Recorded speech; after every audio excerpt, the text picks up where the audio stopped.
Buenas tardes, chiquillos y chiquillas.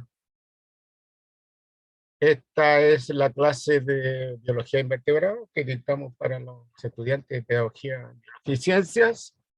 Hoy día es lunes 23 de agosto. Ya se nos está yendo el mes de agosto y comenzamos pronto el mes de septiembre, el mes de las fiestas patrias.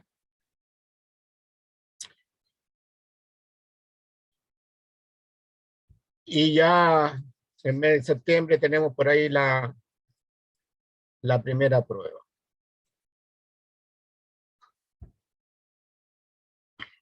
¿Alguna pregunta, comentario, opinión respecto a lo que hicimos la semana pasada?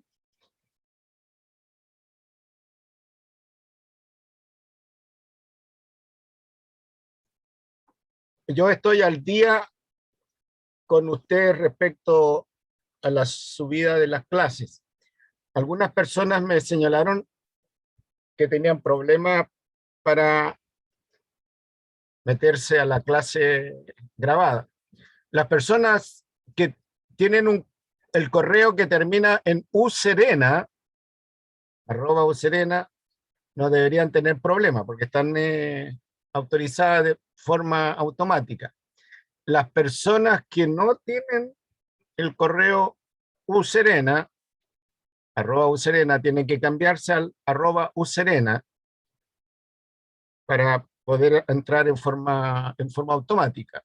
Si no, tendrían que ir al YouTube y buscar ahí en el YouTube Estudio Estudio Jorge Gabriel Cepeda Pizarro. Ahí hay como 90 y tantos videos de los cursos míos.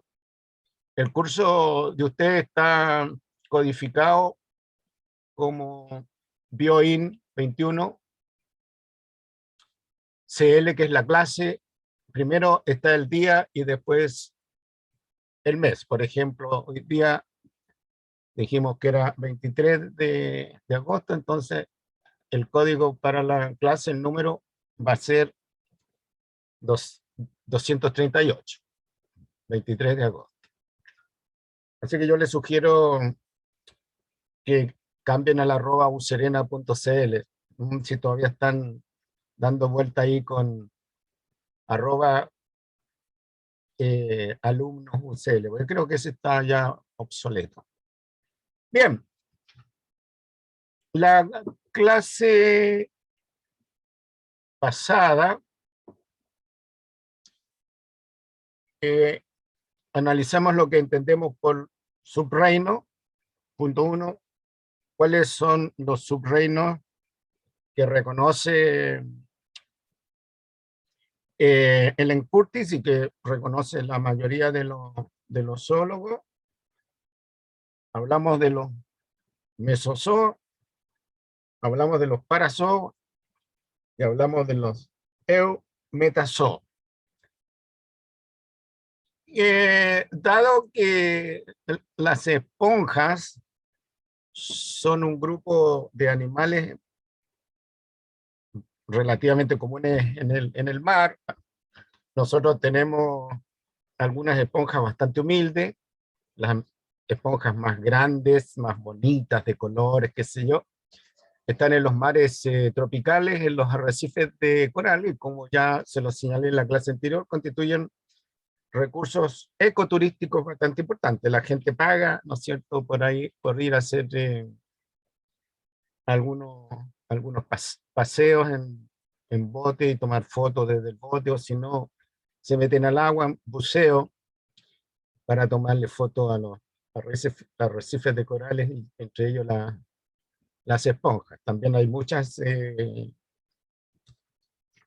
películas hechas en los arrecifes de corales, y también hay una serie de reportajes de historia natural. El arrecife de coral más importante a nivel del mundo es el Gran Arrecife de Coral Australiano. Lamentablemente, este gran arrecife de coral australiano, que tiene una extensión de varios kilómetros, está sufriendo los impactos del cambio climático global. Por un lado, está producto del aumento de la temperatura y de la acidificación del mar. Las microalgas que viven en forma simbiótica con el coral se están muriendo y los corales se están poniendo blancos. Bueno, la mayoría son de colores. Y lo otro, por la acidificación del mar, como la armazón esquelética del coral está hecha a base de carbonato de calcio, ¿ah? Y en ambientes ácidos el carbonato de calcio se va disolviendo de a poco.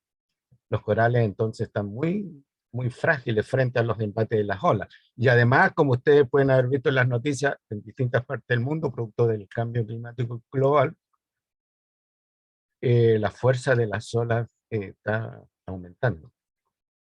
De tal manera que a veces cuando viene un huracán, estos grandes temporales que van del mar a la costa, dejan digamos, los corales.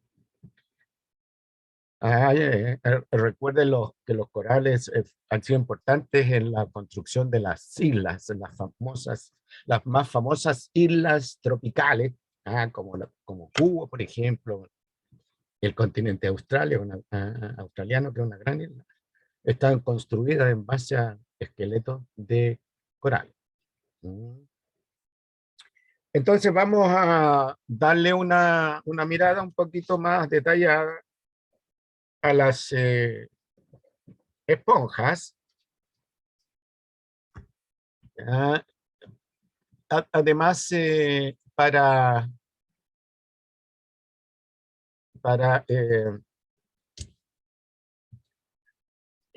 hacer un poco más complejo la imagen que ustedes tienen de animal.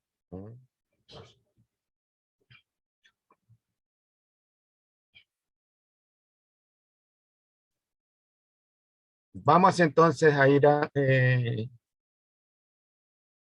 darle una miradita a los animales parazoo. Ya dijimos que los animales parazoo pertenecen a una corriente evolutiva distinta de la corriente principal del reino animal, y si bien existen en la actualidad, al igual que los mesozoos, se quedaron en épocas evolutivas pasadas. Bueno, en el estado adulto, ¿no es cierto? Los parazoos, los poríferos, las esponjas, pueden ser de tamaño pequeño, ¿no? O ser de tamaño relativamente grande, por 1 metro, ya un poquito más de 1 metro, qué sé yo, ser coloniales, como los que están viendo ahí, ¿ya? O ser individuales, como los que están viendo ahí, coloniales. Ahí hay una colonia formada por 2 individuos, colonial formado por n individuos, colonial formado por n individuos, ¿ya? Que son Profe, ¿sí? Profe, no está compartiendo pantalla. No estoy compartiendo pantalla. No, profe. Ya, vámonos. Gracias por avisarme. Así es como tiene que ser. Avisarme. Compartir.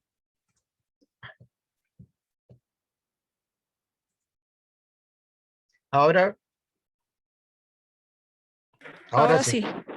Ya, entonces decía que las esponjas pueden ser de tamaño pequeño, ¿ah? O bien de tamaño relativamente grande, como de 1 metro, un poquito más de 1 metro, qué sé yo. Y pueden ser individuales, como los que están viendo acá, ¿no es cierto? O coloniales que están aquí.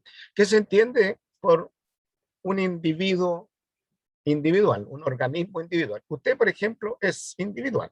Yo soy individual. O sea, los límites míos, los límites suyos están claramente establecidos hasta dónde llega. En cambio,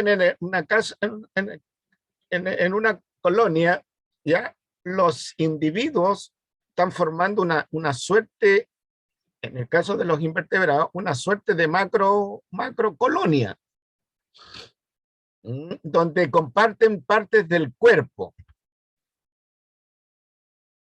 donde la individualidad de los N individuos no está muy clara.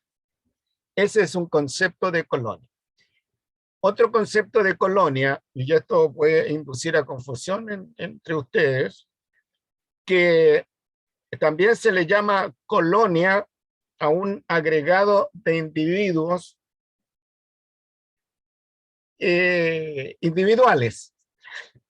Estoy repitiendo esto de individuo individual para que le quede claro el concepto de individuo y el concepto de lo que significa individual, que vive por su cuenta, bajo ciertas situaciones forma grupo. Algunos de estos grupos se llaman colonias. Por ejemplo, cuando llegaron los españoles acá a Chile, constituyeron, ¿no es cierto?, colonias de inmigrantes. Los lobos marinos que están aquí en la bahía de Coquimbo, ahí frente al faro Punta de Tortuga, bueno, constituyen una colonia, pero ahí podemos ir nosotros y contar los individuos. Hay 10 individuos, de esos 10 individuos hay, qué sé yo, 3 machos y 7 3 machos y 7 hembras. De esas 7 hembras, ¿no es cierto?, 5 son juveniles. De los individuos que son machos, ¿no es cierto?, los 3, bueno, hay 2 que son juveniles. Podemos hacer esa diferencia. Pero cuando estamos hablando de la colonia a nivel de esponjas, por ejemplo, ahí nos es un tanto difícil diferenciar hasta dónde están los límites de un individuo y comienzan los límites del otro. Y es difícil contarlos también, individualizar. Entonces, eso significa colonia. En un caso significa agregados de individuos que comparten su cuerpo con otros individuos. En otro caso es un agregado de individuos, ¿no es cierto?, donde es posible contarlo y separar hasta dónde llega uno, hasta dónde llega el otro.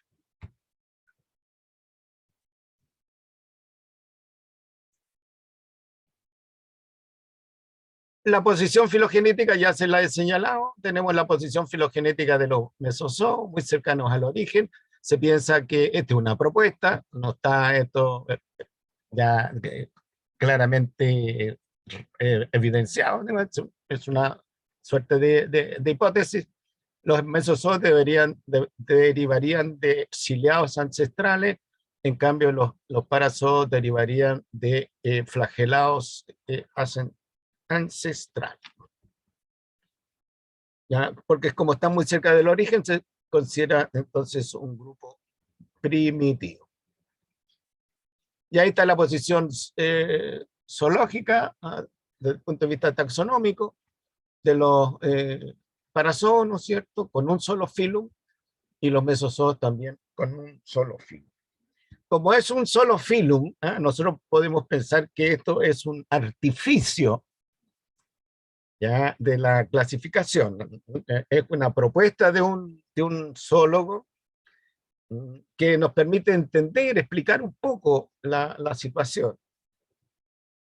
Pero es una propuesta por alguien, y desde ese punto de vista lo podemos considerar artificio, y por lo tanto habrán otras propuestas de otros zoólogos con otras perspectivas, ¿cierto?, con propuestas diferentes. Entonces yo me baso en Ellen Curtis porque la encuentro que es fácil de explicar y fácil de entender. Si alguno de ustedes después sigue curso de posgrado, ¿no es cierto?, en zoología, ahí se van a encontrar con propuestas que son un poco más complejas, pero a este nivel de la formación de ustedes no vale la pena meterse en la pata de los caballos. Y si ustedes después lo tienen que explicar en la enseñanza media, en algún curso de biología, y en los documentos que usa el Ministerio de Educación aparece una propuesta distinta, no va a ser nunca tan complicada ni tan distinta como como estas, pero ustedes van a tener los mecanismos mentales, de formación, qué sé yo, para resolver la situación sin problema. Pero siempre existe la oportunidad de seguir conversando respecto de estas cosas.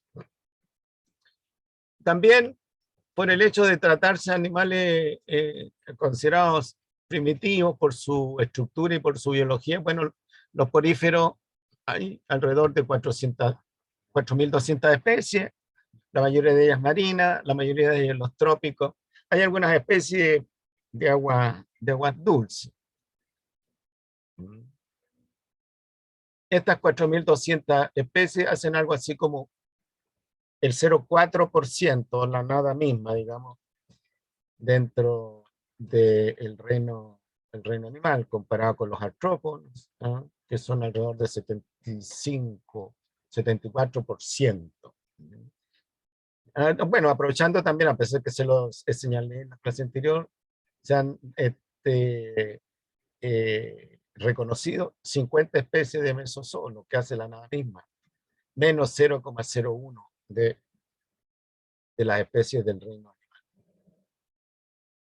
Bueno, en el estado adulto, estas esponjas, como dije, pueden ser pequeñitas o pueden ser metro y medio, pueden tener forma tubular, como la que están viendo ahí, ser individuos independientes o formar colonias. Aquí se ve muy bien un aspecto de la salida del agua de la cavidad central de la esponja, que no es una cavidad digestiva, la cavidad central de la esponja que se conoce con el nombre de espongiocele. Y aquí está la pared corporal de la esponja. Y esta pared corporal de la esponja está perforada, de ahí viene la palabra porífero. Está perforada por estos poros, que son muchos, y que le permiten a la esponja que entre una gran cantidad de agua en relación al volumen, por supuesto, conteniendo oxígeno y conteniendo el alimento. Esa agua entra por estos poros, el oxígeno, los nutrientes, se agrega el anhídrido carbónico y la otra sustancia de desecho, y sale por esta cavidad corporal hacia el mar. De tal manera que uno se observa por un tiempo relativamente largo, hora, por ejemplo, las esponjas, podrá, a pesar que el animal no se mueve, no da muestras de actividad, a simple vista podrá darse cuenta que hay un salir permanente de agua de acá, por acá. No se nota la entrada de agua, pero sí se nota la salida permanente de las aguas. Los investigadores le han agregado en el ambiente, le han agregado agua coloreada, y después han podido reconocer en el agua que sale el color. O bien le han agregado ciertos indicadores y después han reconocido en el agua que sale la presencia de ese indicador. Así fue como se descubrieron que las esponjas eran seres vivos, punto uno.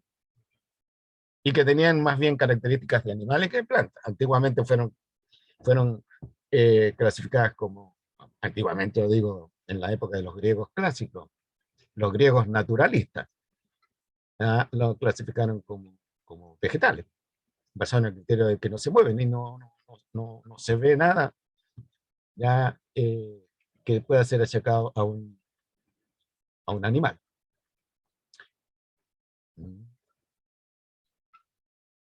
Ahora, estudios posteriores, ¿no es cierto?, y análisis más fino. Ahí tenemos nosotros una toma más cercana. Aquí está, esta salida se llama ósculo. Ósculo, ahí tienen el ósculo. Y alcanzan a ver ahí muy bien los poros. Esta es la pared interior de la esponja. Y aquí tenemos la pared exterior de la esponja. La pared exterior de la esponja y la pared interior de la esponja están cubiertas por una delgada capa de células que se descubrió muy tardíamente. Hay que hacer corte y qué sé yo, corte para observarla al microscopio. Cuando uno captura una esponja de un cierto tamaño, que el animal ha estado vivo, bueno, uno nota una membranita brillosa. Esa es la epidermis de la esponja. Es lo mismo que cuando uno se observa, por ejemplo, al interior del paladar y ve una membrana brillosa, relativamente delicada, porque si uno come un alimento duro, se le daña la pared interior Entonces, esa membranita que cubre la pared del interior del paladar es la epidermis. Y en la esponja, entonces, es una membranita delgada, que a simple vista, si usted no está entrenado, no va a ser capaz de reconocerla. Nosotros, en los momentos presenciales del curso, le hacíamos a los estudiantes que vieran esta capita, ¿ya? de células. Entonces, repitiendo, por los poros, por la entrada exterior del poro, el agua penetra, los nutrientes, el oxígeno, ¿ya? Se reparte por una capa intermedia que hay, ya la vamos a ver, sale aquí y sale para allá. Por eso que las esponjas no pueden alcanzar un tamaño muy grande, porque no tienen la capacidad para lanzar agua al medio donde están. O sea, tienen una cierta capacidad, pero nunca esa capacidad es tan potente. Por eso que se alcanzan tamaños medianos a pequeños. Excepcionalmente, algunas esponjas son sobre el metro, pero nunca tanto. Ahora bien, ustedes vieron que estos animales son tubulares. Entonces la pregunta que nos podemos hacer, bueno, ¿cómo es posible que sean tubulares si no tienen esqueleto? Pues bien, son tubulares porque en la capa intermedia de la pared corporal, digamos que la capa interior ya es una gastrodermis, se llama gastrodermis porque protege el espongiocel, y epidermis porque protege la cavidad, la pared exterior de la esponja. Entre estas dos capas hay una capa gelatinosa, tiene un alto contenido de agua, pero no es solo agua, tiene una matriz gelatinosa, y en esa matriz gelatinosa hay unos elementos esqueléticos, sin constituir esqueleto. Hay unos elementos esqueléticos que ayudan a la forma corporal de la esponja. Estos elementos esqueléticos son de dos tipos. Unas espículas de naturaleza mineral, que pueden ser, el mineral puede ser calcio, carbonato de calcio, por ejemplo, o sílice. Y una red de fibras orgánicas conocida con el nombre de espongina. La espongina es una escleroproteína. ¿Qué es lo que es una escleroproteína? Una proteína dura, como la queratina de la uña nuestra, o la queratina del pelo, o la queratina de los cachos del buey, etc.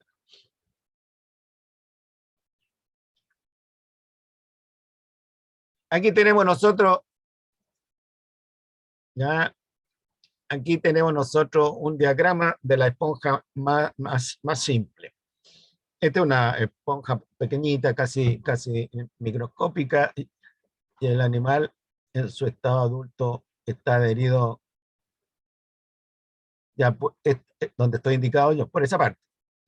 ¿Ya? Puede estar adherido a una roca, puede estar adherido a un bote, ¿ya? Puede estar adherido a los postes de un muelle, puede estar adherido a los talus de los güiros, puede estar adherido a una ballena, qué sé yo, a barco incluso, por esta cosa. Entonces, en negro tenemos la gastrodermis.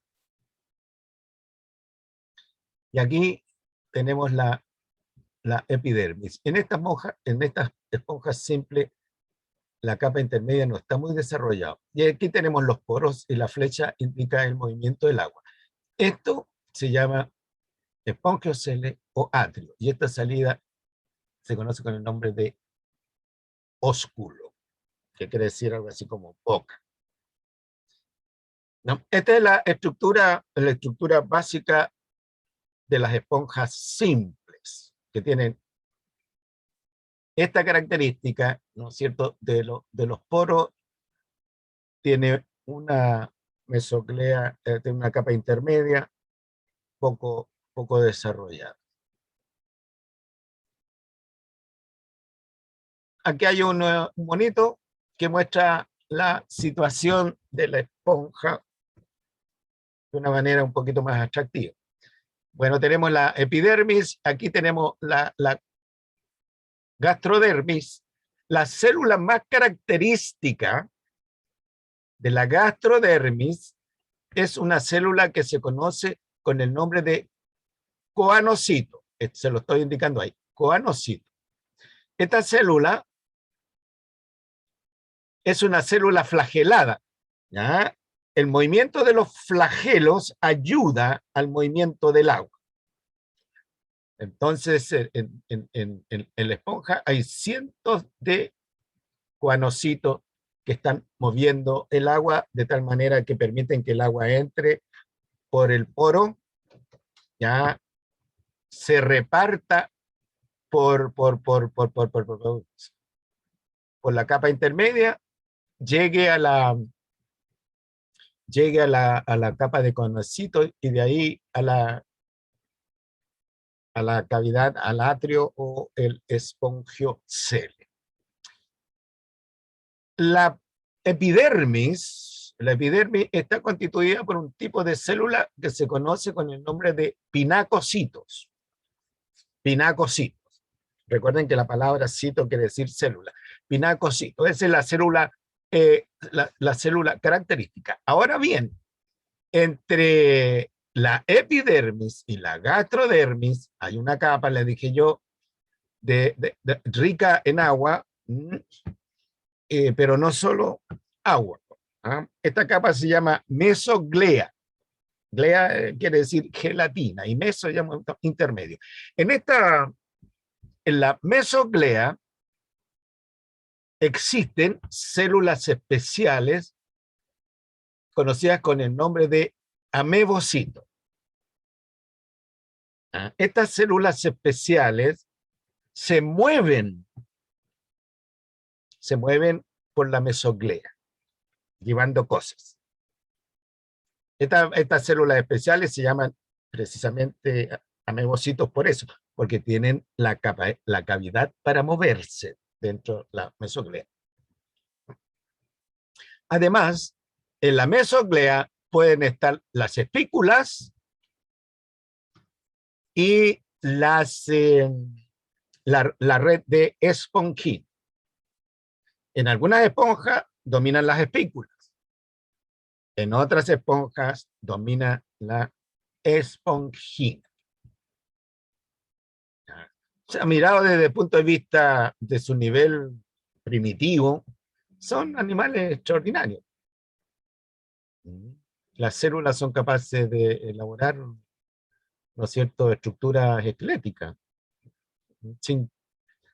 Constituyen un armazón esquelético que soporta el cuerpo del animal, y ciertamente un animal vertical, las partes superiores, ¿no es cierto?, se soportan respecto del peso también. No se aplasta la esponja, como en otros seres vivos, como los hongos, por ejemplo. Algunos hongos que pueden alcanzar un tamaño, que podrían alcanzar un tamaño grande, pero se vienen abajo, tienen una forma aplastada. Ahí tenemos un detalle. Este es el coanocito, ahí tenemos el amebocito y aquí tenemos el flagelo. Entonces las esponjas están permanentemente batiendo su flagelo en la capa de conocito. Entonces, esto se pueden observar, ¿eh? Unas buenas preparaciones de esponjas vivas, un buen corte, qué sé yo, uno puede observar al coanocito funcionando, es una maravilla. Y aquí entre medio de la mesoglea, entonces tenemos las espículas y la red de esponjina. Las esponjas se alimentan a través de un mecanismo primitivo de alimentación, que es la digestión intracelular. La digestión intracelular. Y esta digestión se hace por fagocitosis. Fagocitosis, un fenómeno que tienen que haber estudiado en biología general. Y los nutrientes, ¿no es cierto?, pasan al amebocito y el amebocito se encarga de distribuir, ¿no es cierto?, a otras células los nutrientes. Nosotros tenemos digestión, para que les quede claro, digestión extracelular.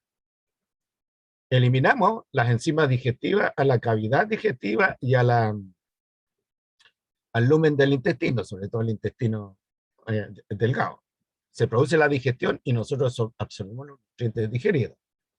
En el caso de la esponja, las partículas de alimento por fagocitosis pasan a la célula y ahí se forman vacuolas digestivas donde se produce la digestión del alimento y los nutrientes entonces pasan al citoplasma de esta célula y de ahí esta célula se las transmite a los amebocitos y ahí va pasando una en el monito y los amebocitos la distribuyen por todos lados.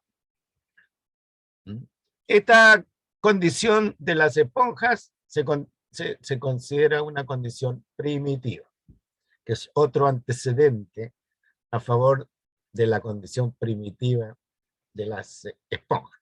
Otro antecedente, ¿no es cierto?, que las esponjas no están constituidas por verdaderos tejidos. ¿Ah? Estos son agregados celulares que se han especializado, ¿no es cierto?, en cumplir una cierta función, la protección externa del cuerpo, y este hace un agregado celular que está especializado en el movimiento del agua y en la captación del alimento. Y entre medio, un agregado celular más suelto, que son células, ¿no es cierto?, amebocitos, que se movilizan en una matriz gelatinosa.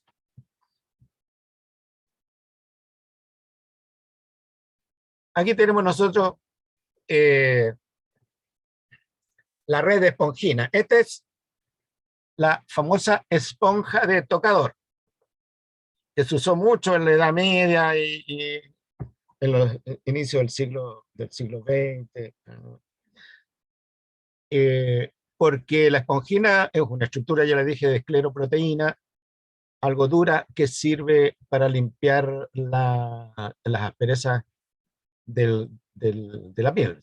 Es un buen agente exfoliante que descama, saca las capas de células muertas. Así que las personas que estaban postradas, ¿no es cierto?, con enfermedades a la piel, cáncer a la piel, usaban la esponja de tocador. También para bañarse, y por el hecho de ser algo dura, producía un cierto relajo. Como estas esponjas empezaron a agotarse, ¿ya?, quedaron en estatus de esponjas con vías de extinción, en condición vulnerable, y afortunadamente después apareció la esponja de plástico, que se usa sobre todo para limpiar la soya, también para bañarse, pero no es el plástico de una estructura tan rígida, ¿no?, a pesar que hay esponjas de plástico con fines médicos. Y aquí tenemos distintos esquemas de las espículas, como dije, algunas de carbonato de calcio y otras hechas a base de sílice. Esta esponja es bastante más compleja que la esponja que les mostré recién a ustedes. Alcanza un mayor tamaño, ¿no es cierto? Y en la cavidad central, el espongiocele o el atrio se ha reducido más bien a canales, de tal manera que la capacidad de retener agua de la esponja de tocador es mucho mayor que la capacidad de retener agua de una esponja como la que le mostré recién. Ahora, para resumir, y que no se me aburra, la pared corporal de las esponjas está perforada y está formada por pinacocitos, capa externa de células, y por coanocitos, capa interna. Entre ambas existe una matriz gelatinosa con presencia de células móviles, amebocitos y elementos de sostén, espículas y esponjina. Se alimenta de materia orgánica viva o inerte. ¿Qué quiere decir materia orgánica viva? Algún huevito que ande por ahí, qué sé yo, alguna larvita microscópica. Inerte, materia orgánica de algún animal más grande, ¿no es cierto?, que ya esté digerida. Ahora, en ambientes contaminados, con materia orgánica humana, de origen humano, entiéndase, por ejemplo, caca. Bueno, los animales retienen el material, pero como es una materia orgánica bastante particular, terminan muriéndose estos animales porque se bloquea el sistema de comunicación interna, ¿no? Se bloquean los poros. Por eso son susceptibles a la contaminación orgánica, ¿eh? La fecal. Ahora bien, estos animales, dije, en el estado adulto, son sésiles. ¿Qué quiere decir sésiles? Que no se mueven, viven adheridos. Pero en el estado larval son móviles. En el caso de la reproducción sexual, se produce mediante gametos. Gametos que se pueden evacuar al agua y la fertilización ocurre en el agua. O bien el gameto femenino se retiene en el individuo y con el agua llega el gameto masculino, se produce la fertilización y después el óvulo fecundado sale. Y ahí aparece una larvita loca que rápidamente tiene que encontrar un sustrato y transformarse en un individuo sésil. Por supuesto que muchas de estas larvitas son atrapadas durante los procesos de alimentación de las esponjas adultas, que han filtrado, que han retenido en el cuerpo de las esponjas adultas. Ahora, además, las esponjas tienen dos mecanismos asexuales de reproducción, una que es gemación y otra que es fragmentación. Ya se los expliqué en la clase pasada. En el caso, pero lo repito, en el caso de la gemación aparece una tetilla, una pápula, una nariz ñata, un pezón, y empieza a crecer.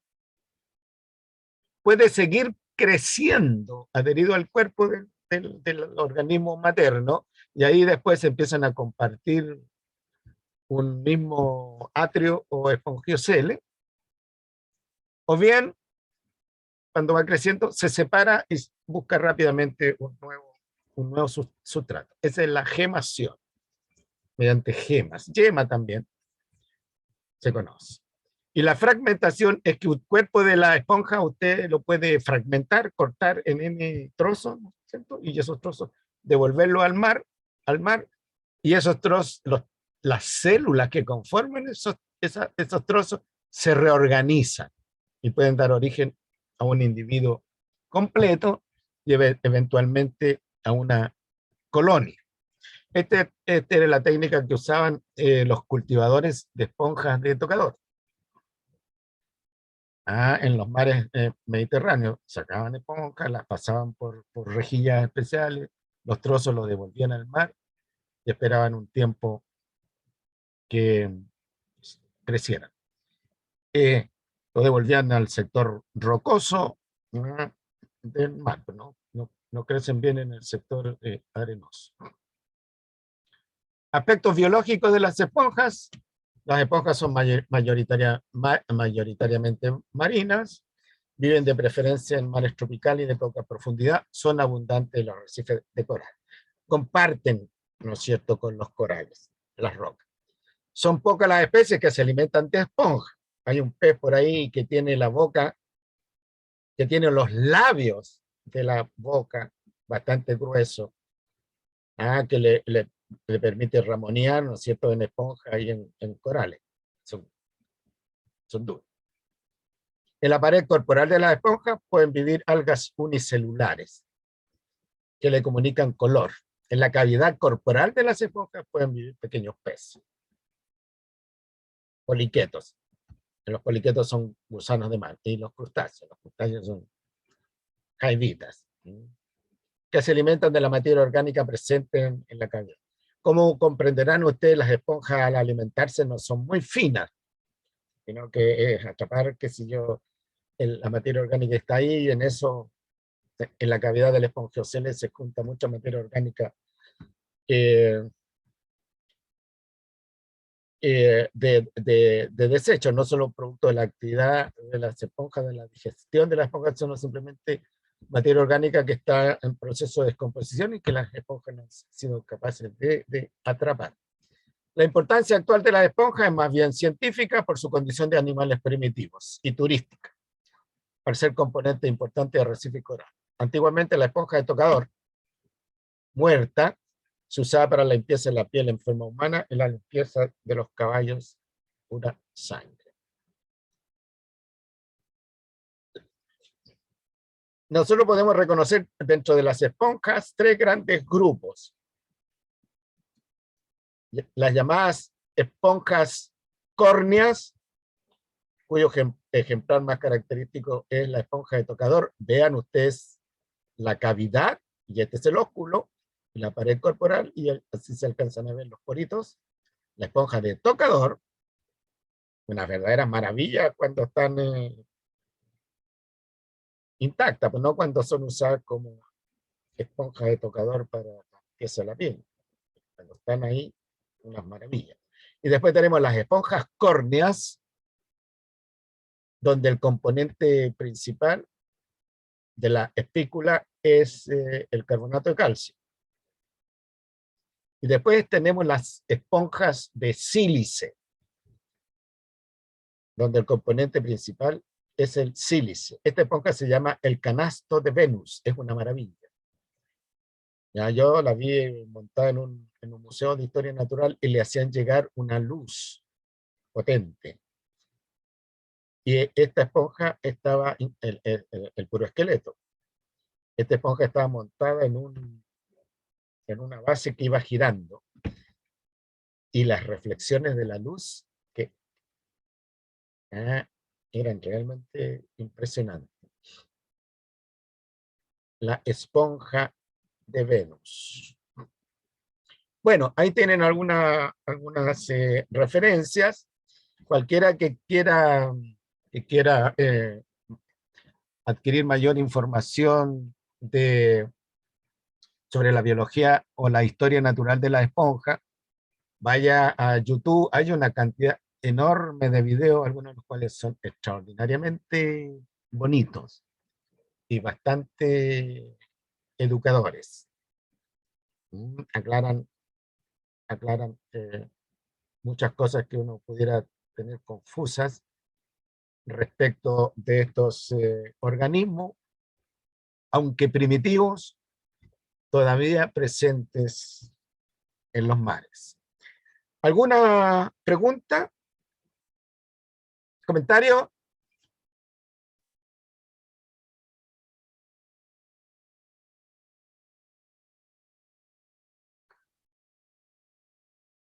Aquí tenemos a alguien que puso algo Profesor, ¿alguien está esperando para entrar? Se tiene que haber aburrido porque no lo veo.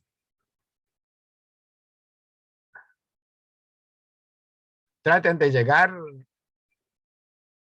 a las 4:15, 4:20, porque yo no tengo problema en que lleguen atrasados, solo que después no los capto porque me entusiasmo. O bien me pueden interrumpir, profesor, alguien está esperando entrar.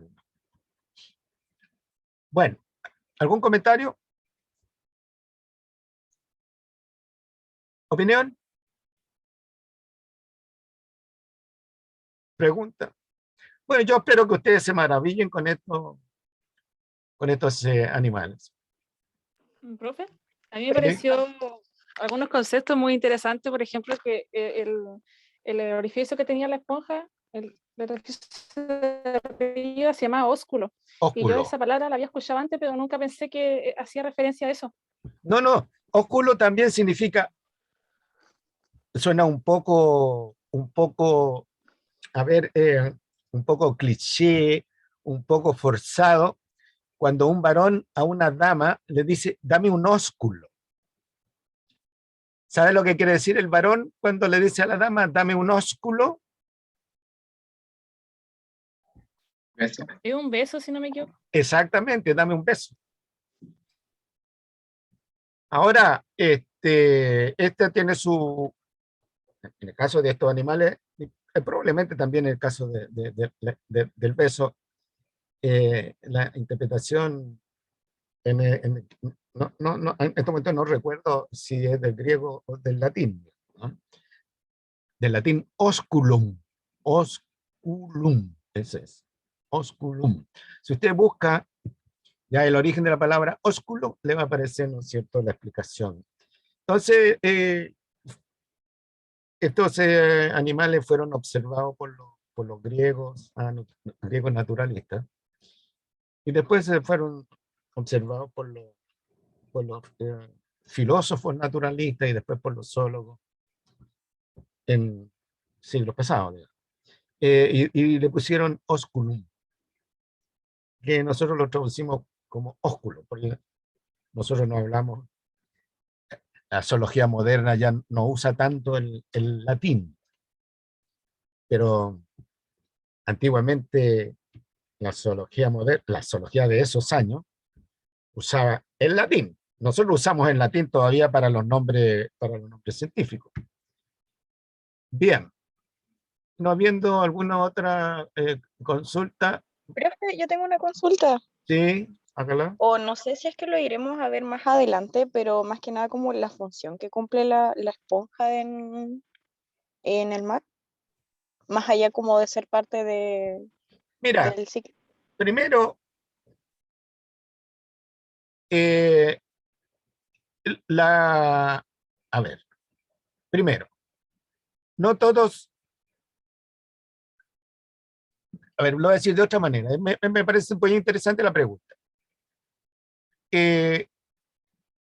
Los seres vivos cumplen funciones ecológicas en el lugar donde están, en el ecosistema donde están. Por ejemplo, las bacterias no solo cumplen lo que te voy a decir, sino que es el rol principal. El rol principal de las bacterias es la mineralización de la materia orgánica. ¿Ya? La mineralización de la materia orgánica. Dicho en otras palabras, las esponjas transforman compuestos orgánicos simples en compuestos inorgánicos. Los protistas es un grupo re complicado para los zoólogos, botánicos, biólogos. ¿No? Porque algunos protistas son productores, transforman la energía solar en energía química. Y dentro de estos protistas productores encontramos nosotros el fitoplancton. En el mar, la mayor producción de materia orgánica está a cargo del fitoplancton. En la costa, bueno, están las algas, qué sé yo, pero no hay plantas.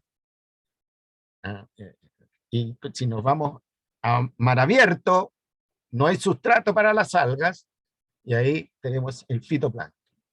Otro grupo de animales, otro grupo de protistas, son consumidores. ¿Ya?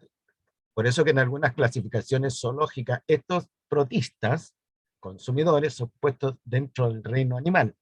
Yo los saqué dentro del reino animal.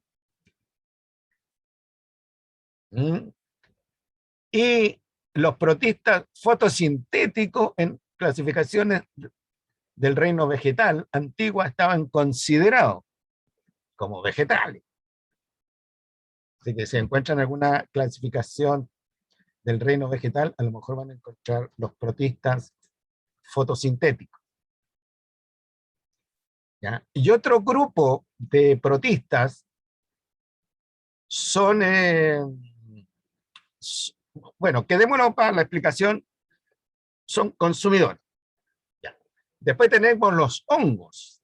Los hongos son descomponedores de la materia orgánica. ¿Ya? Son descomponedores de la materia orgánica. ¿Qué quiere decir esto? Te descomponen la materia orgánica compleja en materia orgánica simple. Y sobre esa materia orgánica simple actúan las bacterias. Te lo estoy diciendo de manera muy fácil, de una manera como lineal, y esto obviamente no ocurre de una manera lineal. Las plantas son productores. Y dentro de esas plantas, cuando yo te digo planta, me refiero a las plantas vasculares, porque también, ¿no es cierto?, hay diferentes propuestas donde, como te digo, dentro del reino vegetal los productores son las algas verdes, las algas café y las plantas terrestres. Son productores. ¿Qué significa eso? Que tienen la capacidad para transformar la energía solar en energía química. Y los animales, la función de los animales, la función ecológica de los animales definida así a nivel de reino, es ciclar la materia orgánica. Ciclarla. ¿Cuándo la ciclan? Cuando la consumen. Segundo, ¿ya? Hacer que la caída de la energía sea más gradual. Ejemplo, cuando se libera la energía violentamente, como ocurre en un incendio forestal, la energía entonces se libera, ¡boom! ¿Ya? Y eso es lo dañino, lo dramático de los incendios forestales. ¿Qué hacen ¿Qué hacen los animales? Van ayudando que esa energía que está empaquetada en el follaje, en la hojarasca, en el tronco, se vaya liberando de a poco. Que en la naturaleza existen incendios forestales violentos, claro. Existen de manera natural incendios forestales que te liberan la energía así, ¡boom!, violentamente. Ya, un animal hace lo mismo que las partes de un motor, de un auto, que hacen que la energía de la benzina o del petróleo se libere de manera gradual. Porque si se libera de manera violenta, el auto explota. Ese fue el gran desarrollo, ¿no es cierto?, del motor de combustión interna a base de petróleo o de algún otro, que originalmente los viejos que estaban diseñando el motor de combustión interna en alguna parte, explotaba el motor, con algunos accidentes para las personas que estaban haciendo el experimento. Pero hasta que lograron, ya, que esa energía del auto se liberara en forma gradual. Si tú tienes, ¿no es cierto?, alguien mecánico, algún conocido que sea mecánico, ya te puede mostrar cómo cuando tú mueves el acelerador va saliendo una gotita una gotita de gasolina. Y nos sale el chorro de gasolina. Y así tú te puedes desplazar con un estanque con 50 litros, no sé, de La Serena a Santiago, o de La Serena a Calera. Te los tira de a poco. Entonces, ese es más o algunos otros roles menores. ¿Ya? Grupos primitivos, como son las esponjas, yo te puedo decir, a lo más, son organismos filtradores, que si tú las sacas del ecosistema, el ecosistema colapsa, no tengo idea. ¿Ya? A lo mejor, si tú sacas a las esponjas del arrecife de coral, ¿ya?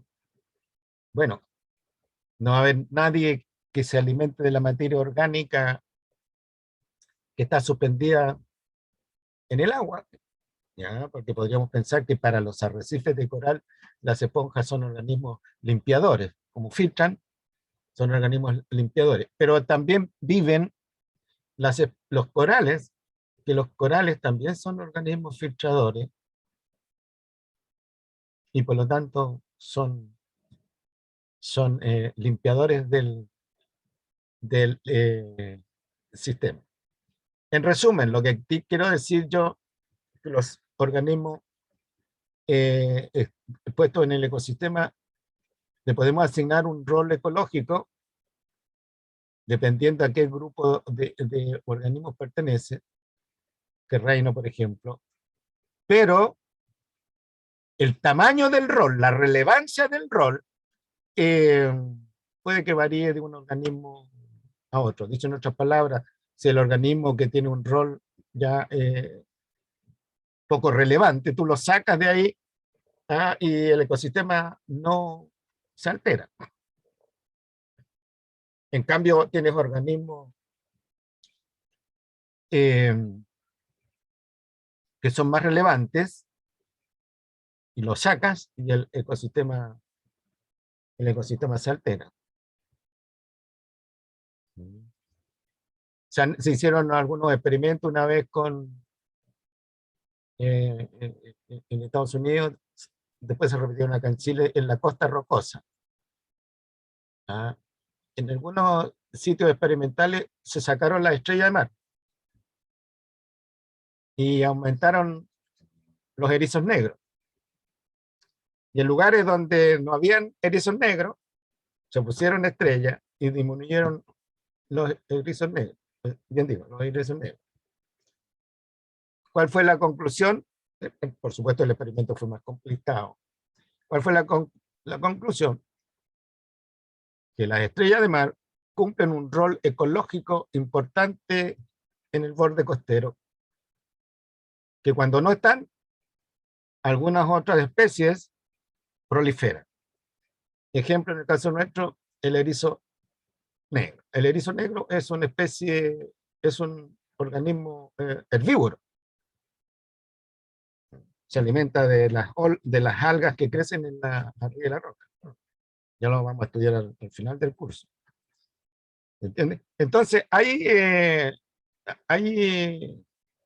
yo te voy a dar otro ejemplo. Me parece interesante la pregunta. Cuando llega el ser humano a un determinado ecosistema, el ecosistema se altera. Cuando no está el ser humano, el ecosistema se mantiene más o menos en estado de equilibrio. Puede estar expuesto a huracanes, a sequía, pero en el largo plazo se mantiene en equilibrio. Cuando ha estado el ser humano y se va el ser humano, el ecosistema cambia. Conclusión, la presión que ejerce el ser humano sobre el sistema es bastante intensa.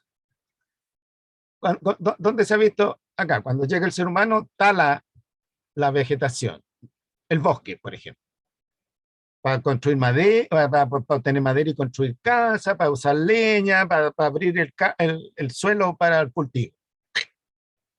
Y cambia la cosa.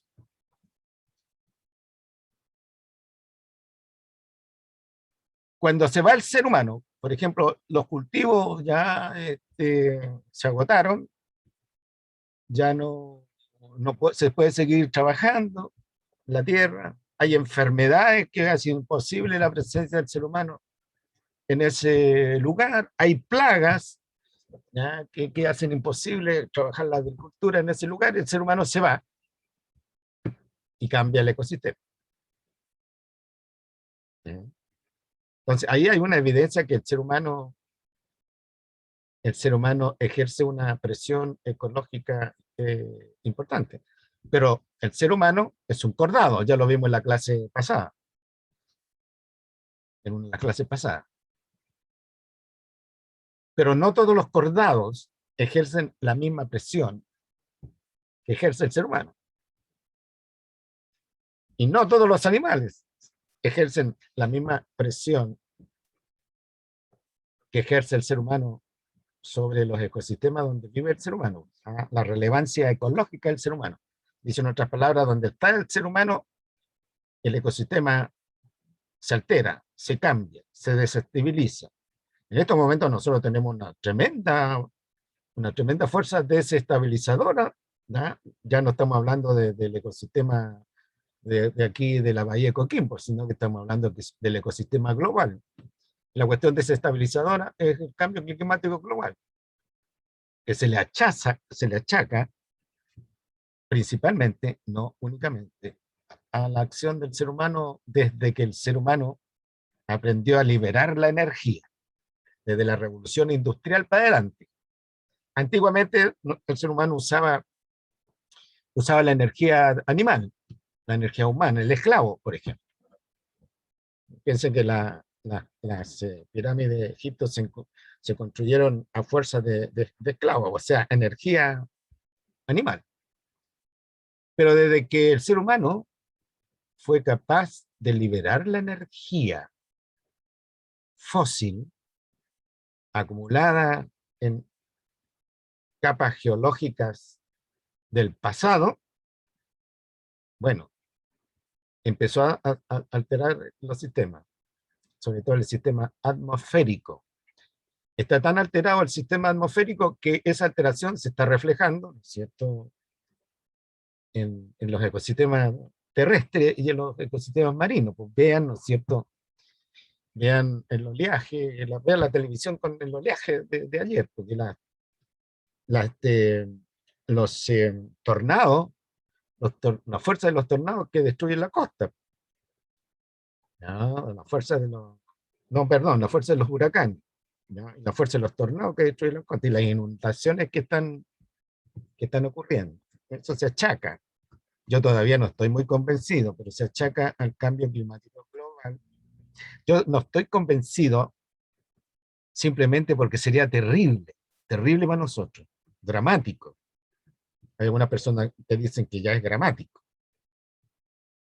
Porque aquí en la historia de la Tierra, no sé si lo señalaba en clases pasadas, aquí en la historia de la Tierra han ocurrido muchos cambios climáticos.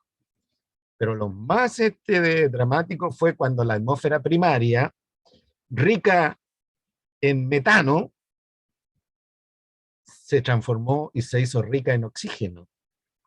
Y ahí murieron y desaparecieron muchas especies.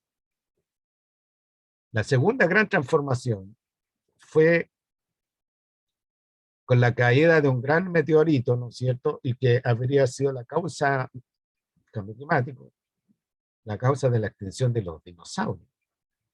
Los dinosaurios predominaron la Tierra por muchos miles de años, eran unas tremendas bestias. El ser humano todavía no había aparecido. ¿Ya? Y algunos dicen que gracias a ese meteorito que causó la extinción de los dinosaurios, bueno, apareció el ser humano, después de muchos años de evolución. Ya le hemos mostrado que la evolución es un proceso, un proceso continuo, pero que en algunos momentos se acelera, en otros momentos se desacelera. En algunos momentos es como gradual, como en escalera, digamos. Entonces, si ustedes quieren ver el cambio climático global que se le ha achacado principalmente al efecto del ser humano, a partir de la revolución industrial, sobre los sistemas naturales, bueno, eso lo podemos mirar como biólogo como un factor de evolución. Un factor de evolución. La gran pregunta que hay es si efectivamente el cambio climático es cierto, ¿cómo se ve el escenario dentro de 1000 años? Para la Tierra. Para la vida en la Tierra. Y debemos estar nosotros, bueno, yo no los quiero asustar ni quiero ser alarmista, ¿ya? Pero esas son preguntas que mucha gente se está haciendo. Los científicos en general son más cautos, son más fríos, son más racionales, por lo que se hacen las preguntas son algunos filósofos que representan ciertas corrientes. ¿Ya? Recuerden, yo no sé si es recuerdo de ustedes, pero en el año, mire, yo comencé a estudiar ecología en el año 1970 y los investigadores a través de procesos de simulación decían que en el año 2000 iba a haber una catástrofe por falta de alimentos para el ser humano. Mucha gente creyó eso, pero en el año 2000 no pasó eso.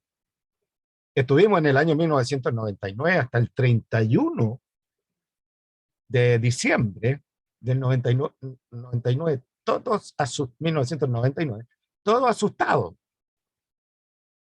Algunos creían que iba a sonar, ¿no es cierto?, las campanadas de medianoche y la Tierra ¡pah!, iba a explotar. No pasó nada. Que se iban a volver locos las computadoras, que se iba a cortar la luz, que todo aquello que era regulado, coordinado, administrado por la computadora iba a ser un caos. No pasó nada. Gracias a la ciencia. Entonces, bueno, algunos podrán decir, ¿por qué no se produjo la hambruna pronosticada por modelos matemáticos en el año 2000? En el año 1970, hambruna en el año 2000. Porque la ciencia, la biología, la agronomía, la genética, lograron engañar a esa predicción. Apareció la biotecnología, apareció la mejora genética, la ingeniería genética, etc.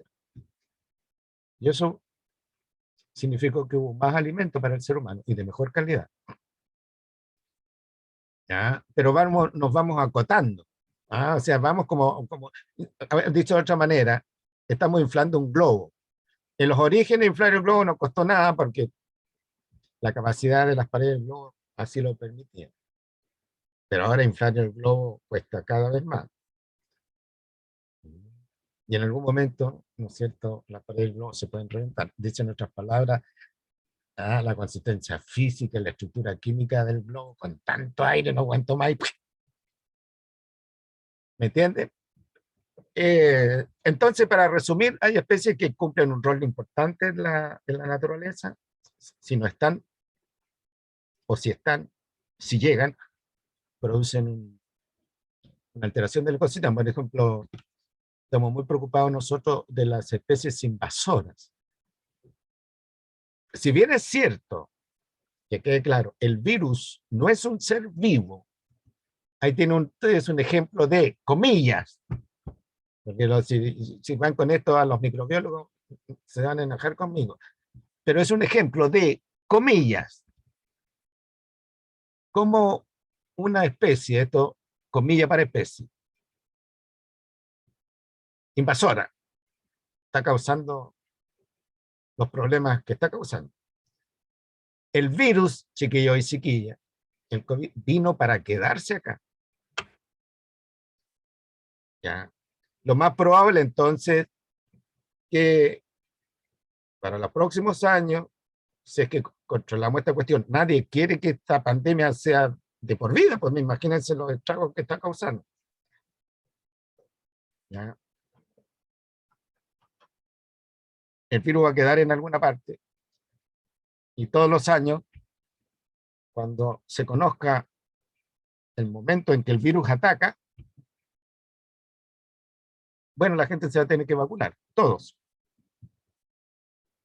¿Qué es lo que pasa con los virus de otras enfermedades? Pues la influenza, por eso que cuando se acerca el invierno y todo, se tienen que vacunar niños y adultos mayores por el virus de la neumonía, la influenza y toda esta cuestión.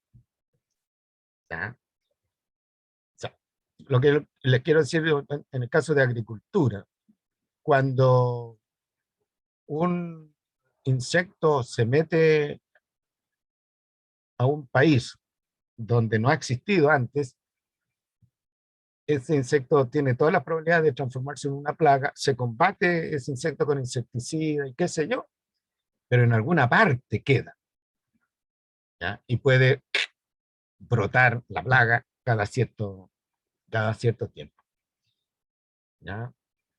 Bien. Vamos a rápidamente, ¿a qué hora salimos? ¿6:30? No. A las 5, a las 17:45. Ya. 17:40. Ya. Entonces vamos a ir a la siguiente sesión.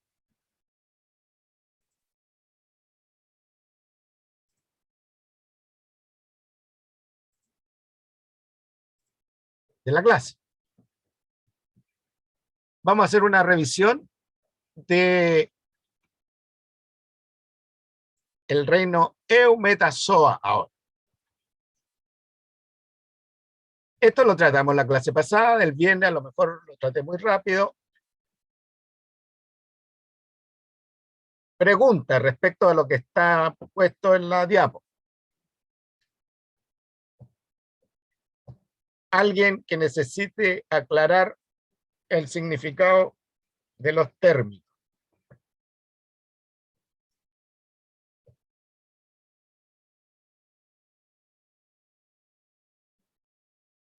¿Profe, me escucha? Sí, la escucho bien.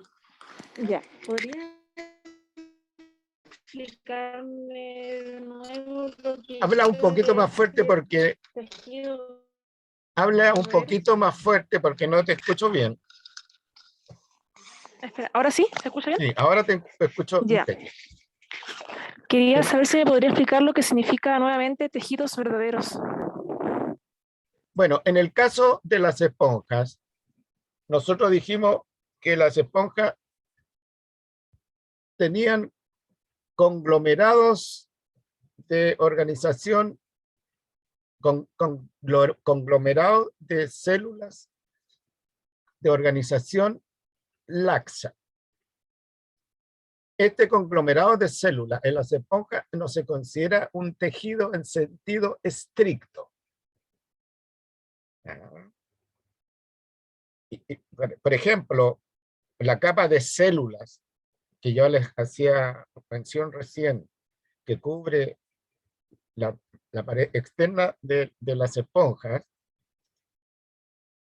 no es un tejido en sentido estricto, sino que es un conglomerado de células. Ese conglomerado de células le llaman tejido no verdadero. No logra ser un verdadero tejido.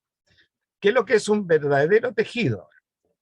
Es una agrupación de células donde las células pierden su individualidad y entran a formar parte de un sistema, y todo ese sistema, que nosotros llamamos tejido, cumple una función específica.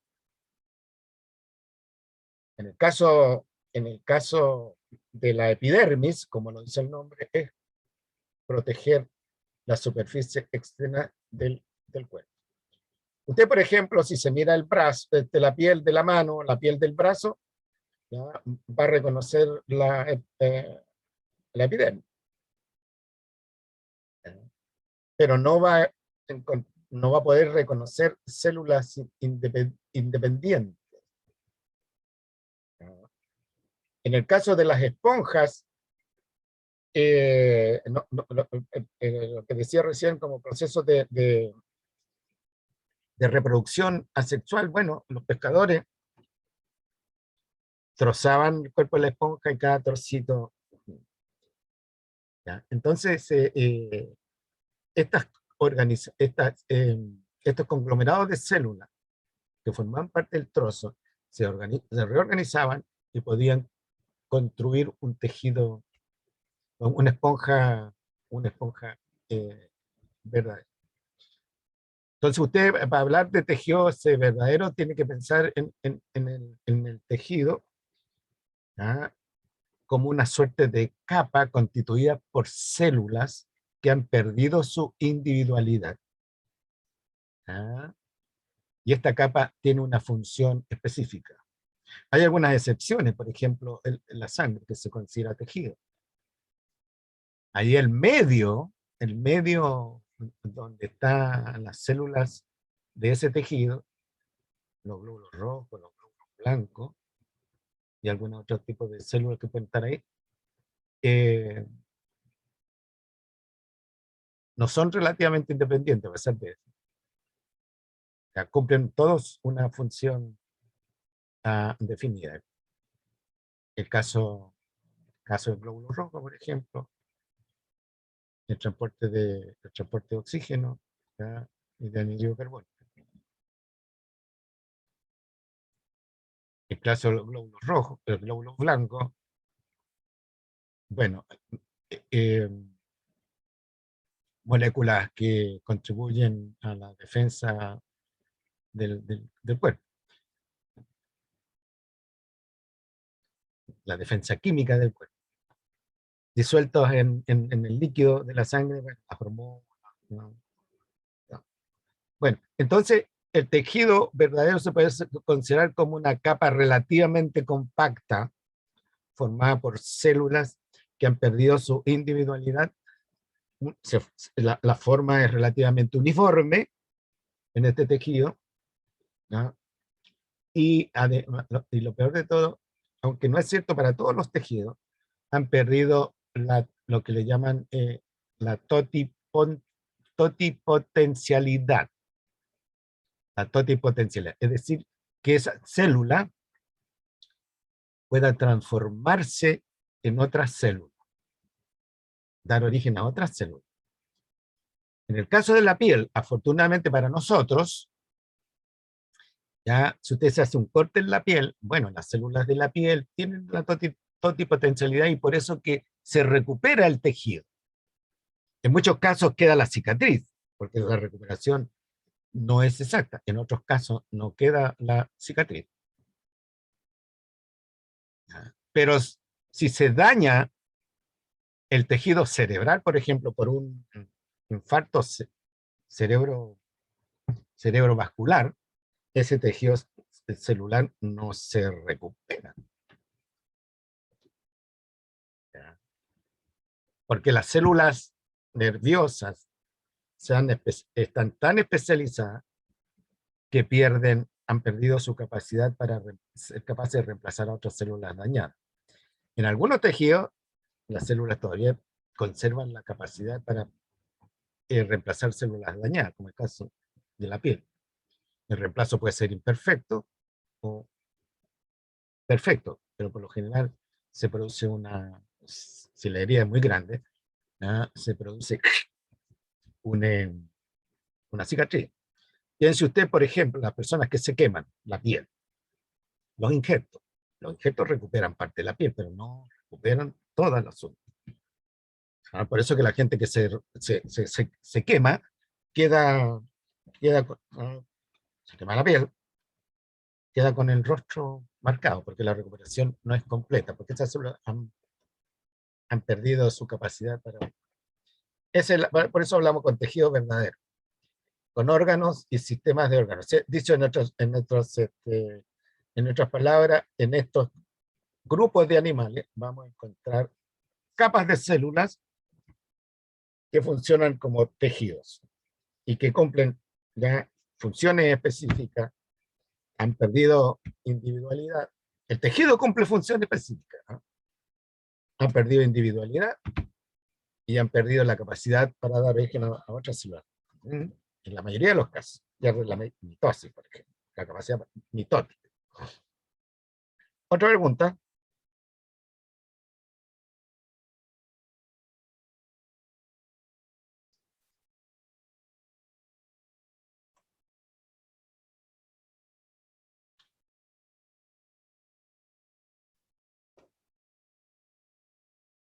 (17:45).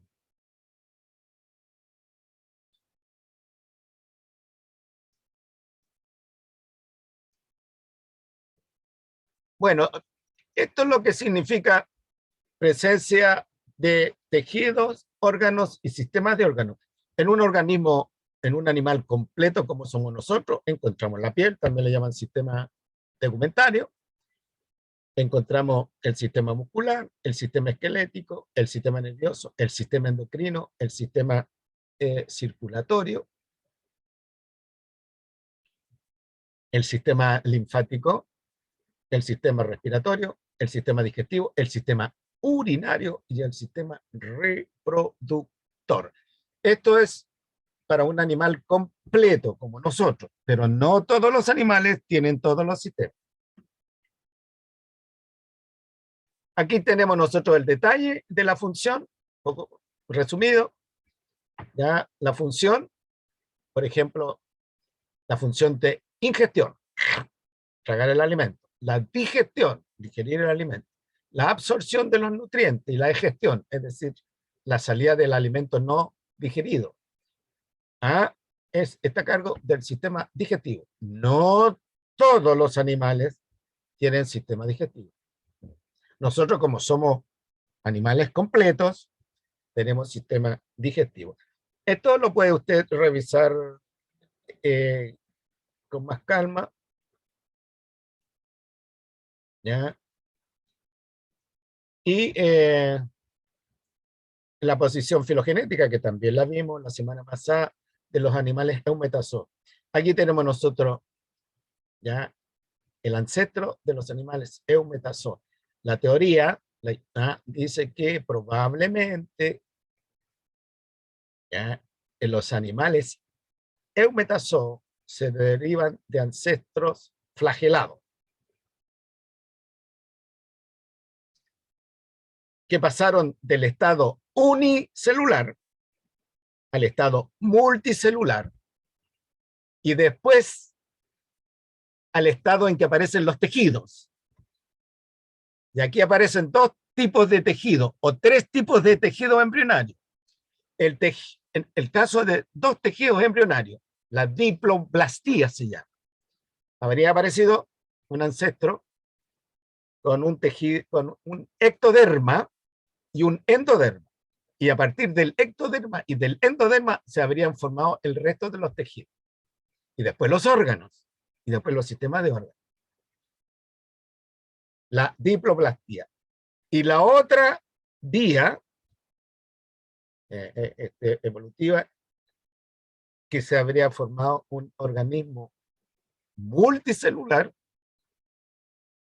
con tres tejidos embrionarios: el ectoderma, el endoderma y el mesoderma. Y en esta vía, algunos habrían asumido la simetría radial. Algunos ancestros habrían asumido, desarrollado la simetría radial y dieron origen a los animales con simetría radial.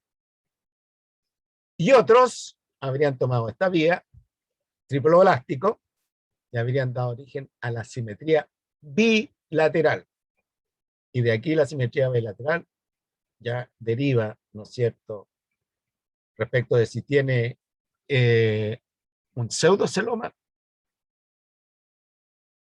una cavidad corporal derivada de la cavidad corporal embrionaria, sin cavidad corporal, y aquí aparece una nueva línea filogenética a partir de este grupo, donde, comillas, inventa una cavidad corporal secundaria.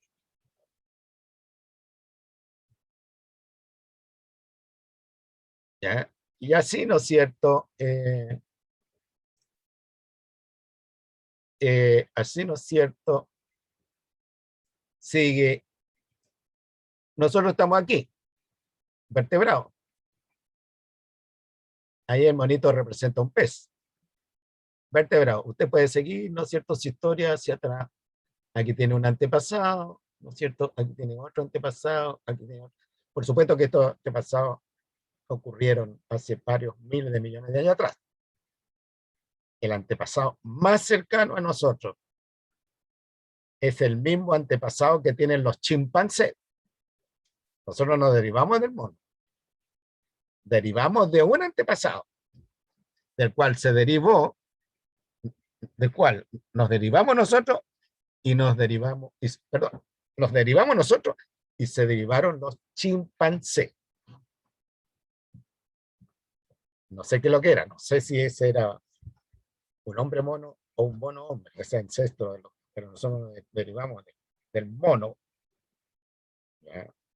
No derivamos ni de los gorilas, se lo mostré en la clase pasada, ni del gorila, ni del orangután, de los ancestros me refiero, ni del ancestro del orangután, ni del ancestro del gorila, ni del ancestro del chimpancé. Tenemos una línea compartida con el ancestro del chimpancé. Interesante. Bueno, y aquí tenemos la estructura taxonómica de los animales eumetazoos. Animales con simetría radial, animales con simetría bilateral. Y dentro de los animales con simetría bilateral, según la cavidad corporal. Acelomao, pseudocelomao, celomao. Y los celomaos, según cómo se forme